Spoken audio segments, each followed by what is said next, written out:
Alright guys, kita ada satu CF Motor 250 SR showroom unit Najoi tahun 2025 bulan 11 punya. Baru umur dia baru dekat 2 bulan saja. Okey, showroom punya unit. Mileage 600 km saja. Sebiji macam barulah. Sebiji macam baru. Alright, harga jualan kita nak offer 8,500 siap potong nama cash. Kalau loan credit minimum deposit kosong, bulanan 200 lebih selama 4 tahun. So kalau ada credit card, limit kalau cukup boleh swipe guna credit card, buat EPP 0% interest installment dengan bank korang up to 5 tahun pun boleh. Tak ada masalah.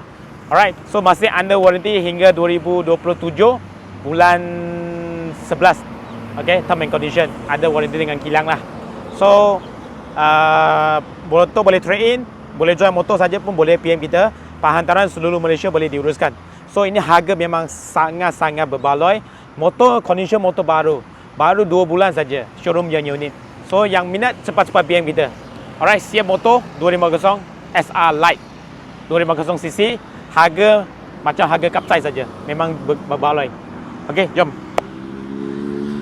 Tayar pun 99% lah daripada tayar kilang. Okey, CST punya tayar kalau tak silap. Saiz depan 110 70 17. Alright, tayar kilang lagi 99% lah. So CF punya teleskop punya fork, single disc brake depan, ABS brake. So side mirror semua complete dah. Okay, sebiji macam baru lagi. Korang tengok je, single cylinder, maintenance murah.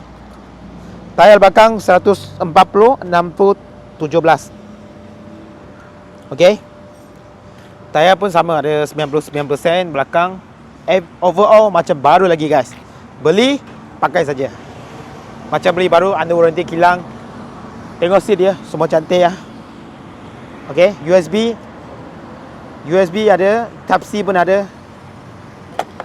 Right, meter digital. Mileage 680. Okay, start.